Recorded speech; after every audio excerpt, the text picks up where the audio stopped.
प्रियांशु जो है वो कल रात 10:30 बजे खाना खाने के बाद टहलने के लिए निकला था। तभी जो है सलमान भी यहाँ पे पहुंचा और उससे बातचीत हुई, कुछ कहा सुनी हुई। उसके बाद उसके ऊपर धारदार हथियार से वार कर दिया। सलमान है उसको गिरफ्तार कर लिया है।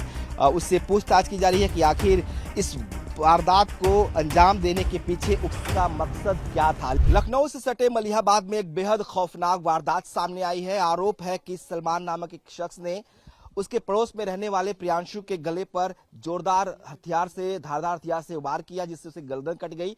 ये प्रियांशु का जो है वो घर है और परिवार के लोग यहाँ पे बताया जा रहा कि रात करीब 10:30 बजे प्रियांशु जो है खाना खाने के बाद घर से बाहर टहलने के लिए निकला था। तभी सलमान जो पड़ोस में ही रहता है उसने उसके गले पर वार किया। उस वक्त 2 लोग थे, प्रियांशु के साथ उसका दोस्त आनंद भी था। आनंद की माता हमारे साथ है। ये बताइए क्या हुआ कल रात को, क्या घटना हुई थी, पूरी घटना बताइए मुझे। मेरा आनंद खाना खा के और ये प्रांशु ने फोन किया कि आओ थोड़ा टहल ले। वो टहलने के लिए यहाँ आया तो वहाँ पे वो सलमान और प्रांशु आनंद बैठे थे। तो जाके उसी समय मेरे लड़के पे फोन आ गया दोस्त का, तो थोड़ा हट गया, सीधे तरफ गया कि बात करते करते, और तब तक कि जैसे ये उसको कितना मारा होगा देखा नहीं, मारते समय इतना मारा कि बेहोश हो पड़ा था। तो जब बेहोश पड़ा था जो आया लौट के कहता, वो सलमान कहता कि इसको देखो आनंद क्या हो गया। उठाने लगा, जहाँ उठाते ही उसकी बनियान एक हाथ से पकड़ी, एक है उसके हाथ दिया, सर पे मार दिया, वही लोहे का वही बेलचा उसके मार दिया। जब मार दिया तो उसके झटके से अपना बनियान जो फट गई तो भागा शीतलों तरफ। मंदिर जब भागा तो वहां से फोन किया कि यहाँ जाओ, कोई नहीं है यहाँ, प्रांशु को सलमान ने मार डरा।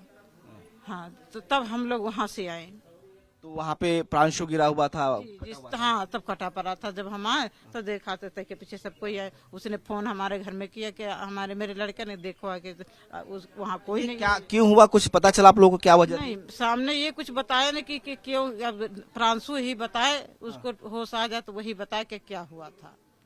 प्रांशु की हालत फिलहाल नाजुक है, वो अस्पताल में है और जिंदगी और मौत से लड़ रहा है। ये प्रांशु का घर है, परिवार के लोग अंदर हैं, उसकी माताजी का रो रो कर बुरा हाल है। आपको तस्वीरें दिखाते हैं किस तरीके से इस घर में जो है इस वक्त एक तरह से कहें कि मातम है। क्या हुआ, क्या था? अब हुआ क्या सर, हम तो यहाँ घर से हम लोग पता ही नहीं, हम लोग तो घर में थे।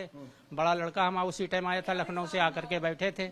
ये घर से खाना खा के निकला और निकल के उधर गया, दोबारा लौट के घूम भी घर ही नहीं आया सर। और हमें मालूम जब हुआ, जब उधर की कश्यप की एक औरत यहाँ बताने आई कि प्रांशु को सलमान ने काट डाला, तब हम लोग भागते गए सब पूरा घर। तो वहाँ देखा यूँ पड़े बेचे थे, घोटी काट दी, गला काट दिया था। ये गला काट दिया, ये काटा है और इधर ये मारा है और ये मारा है सर। कई बार हमला किया है? जी हाँ, 2-3 बार। वजह है कि कोई दुश्मनी है परिवार से? जी सर, कोई दुश्मनी हमारी उसकी नहीं, कोई रंजिश नहीं थी। लेकिन अब पता नहीं कब की कसर इन्होंने हमारे साथ में ये निकाली है सर, हम क्या बताएं आपसे। उसका घर भी तो सामने ही है? घर बिल्कुल सामने है सर। ये तो कभी बातचीत होती थी, दोस्ती थी? कुछ नहीं, कभी कोई हमारी उसकी बातचीत नहीं, हम ना कभी उससे बोलते थे सर। और काट करके आया, घर में बताने आया कि हम एक कत्ल कर आए हैं, काट के। बताया भी जाके? जी हाँ, हमारे यहाँ नहीं, अपने घर में बताया। अरे माँ से बताया और बहन से बताया कि काट आए हैं। तब उन लोगों ने कहा तो उन्हें ये कर आया और उसको घर से काट के निकाल दिया बाहर। जी हाँ, भाग गया? जी हाँ, वो भाग गया। भागने के बाद जब पुलिस आई है, जब पुलिस ढूंढने छानने लगी, जब जाके उधर कहीं मिला है पीछे। और उसके परिवार के लोगों ने तब आप लोग को कुछ नहीं बताया, कुछ बोला नहीं? कुछ नहीं बोले सर, वो जा रहा। जी हाँ, बिल्कुल छुपा लिया, बाहर निकाल। ये लोग अपनी बचत सोच रहे हैं कि हमारी बचत हो जाए। तो क्या चाहते हैं आप? सर चाहते क्या है, जैसे हमारे लड़के को काटा है वैसे इनको बिल्कुल वैसे ही सजा दी जाए, इनको फांसी दी जाए। इनको ये आना है, हमें इसका भरोसा नहीं है सर। अभी आएगा, ये कहता है, वो कह के गया था जब पुलिस ले गए कि एक आदमी को जिंदा नहीं रखूंगा। धमकी दे रहा था कि आएंगे तो बदला काटेंगे? बिल्कुल सर, यही कह रहा था। हमें कोई भरोसा उसका सर नहीं है। अब एक हमारा चलो नाती महल्ले में सभी बच्चे हैं, उधर जाते हैं तो कौन भरोसा रखेगा, क्या बता कितने खंड क्या कर दिए। ये परिवार और अपनी बचत सोच रहे हैं। कोई वजह नहीं पता चली, क्या वजह थी? कोई वजह सर नहीं, हमारी उसकी कोई वजह नहीं थी। ना कभी आज तक लड़ाई हुई तो हम सोचते कि चलो आज हमारी उसकी कहा सुनी तो रंजिश निकाली है सर। लेकिन पता नहीं कौन दुश्मनी उन्होंने निकाली है हमारे से। अब हम क्या बताएं इसके आगे। तो ये उनके दादा हैं, ये उनकी माँ है। देखिए किस तरह से बेसुध हालत है इनकी, कितनी जो है बेटे को लेकर परेशान है। और आपको कुछ जानकारी मिली है बच्चे की तबीयत कैसी है, क्या हालत है, बताया गया हमको अभी नहीं बताया है। हमको कुछ नहीं बताया, बता दीजिए भैया हमारा कैसा है। है? डॉक्टर्स कह रहे हैं कि उसका ऑपरेशन हो गया है, आईसीयू में शिफ्ट किया गया, हालत ठीक है।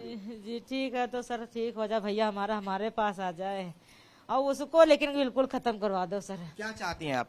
हम चाहते हैं उसको बिल्कुल खत्म करवा दो, उसके घर पे विरोध करवा दो, यहाँ बिल्कुल बिल्कुल साफ रह जाए, हमारा भैया मेरे पास आ जाए, हमको और चौथी चीज कुछ नहीं चाहिए। जो जैसा बेटे के साथ किया वैसा उसके साथ होना हाँ वैसा होना चाहिए, वैसे हमारे भैया तड़पा कैसे निकाले हैं, कैसे और कहता है सबको मार डालेंगे, किसी को नहीं रखेंगे। सर हमको भरोसा नहीं है, ये कुछ भी कर सकता है, हमारे भाइयों लड़का हमारा रात बिरात आता कुछ भी करता है, हम पीछे पीछे रहेंगे, क्या कर डालेगा ये क्या करे, इसमें कोई भरोसा नहीं, घर वाले भी हमको विश्वास बिल्कुल नहीं है एकदम। ये क्या कहती है, इन्हीं की कारस्तानी से हमारे भैया के हाल ये करवाया गया, घर वाले ने करवाया है। अब हमसे बताती कौन जन्म की दुश्मनी निकाली, हमसे बताती हमारे करती जो हमला करती, हमारे औलाद कुछ नहीं लिया है। आप लोग से कोई झगड़ा उड़ा था पुराना, कोई नहीं कोई झगड़ा सर नहीं है, कोई झगड़ा हमारे से ना हमारे बाप से हुआ ना हमारे भाई से हुआ। हमसे बोलते थे हम बोल देते थे, वो बोलते हम बोल देते, लड़का बोल देता था, लेकिन कोई लड़ाई के विषय में कोई झगड़ा नहीं हुआ। लेकिन हमारे संग तो हमको ये पता कि अदावत रखी गई है, लेकिन हमको बताते हैं बेलचा साथ में लेके गया, घर से निकला है तो क्या मम्मी पापा उनके देखते नहीं थे कि घर से या लिए जा रहा क्या करेगा, कब नहीं जानते थे वो।